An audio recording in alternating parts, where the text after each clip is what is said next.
Meron daw pong mga tatlong klase ng tao sa buhay natin. Ang unang klaseng tao ay yung para mga dahon. Diyan siya nagbibigay ng lilim sa iyo pag masyadong mainit. Pero mga ganyang tao sa ating buhay.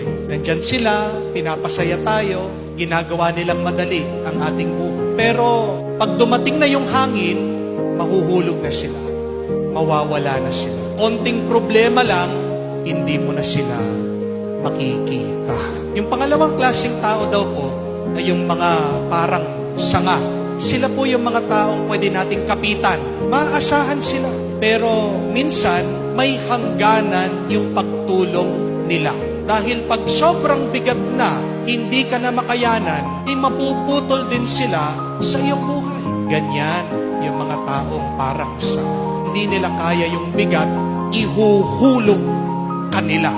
At masasaktan ka dahil din sa kanila. Yung pong pangatlong klaseng tao, ay para daw pong mga ugat, hindi mo man nakikita, nakabaon. Pero dahil sa ugat, nagkakaroon ka ng buhay. Binibigyan ka ng lakas. Ito yung mga tao na talagang sumusuporta sa iyo, hindi mo sila makikita, hindi mo sila mapapansin, pero hindi ka nila iiwan. Madalas nga tayong nang-iiwan sa kanila Pero balikan mo sila, nandyan pa rin sila. Hindi ka nila iiwan. Maraming mga dahon sa buhay natin. Maraming mga sanga sa buhay natin. Kung meron tayo dapat hanapin, yan po yung mga ugat sa ating buhay.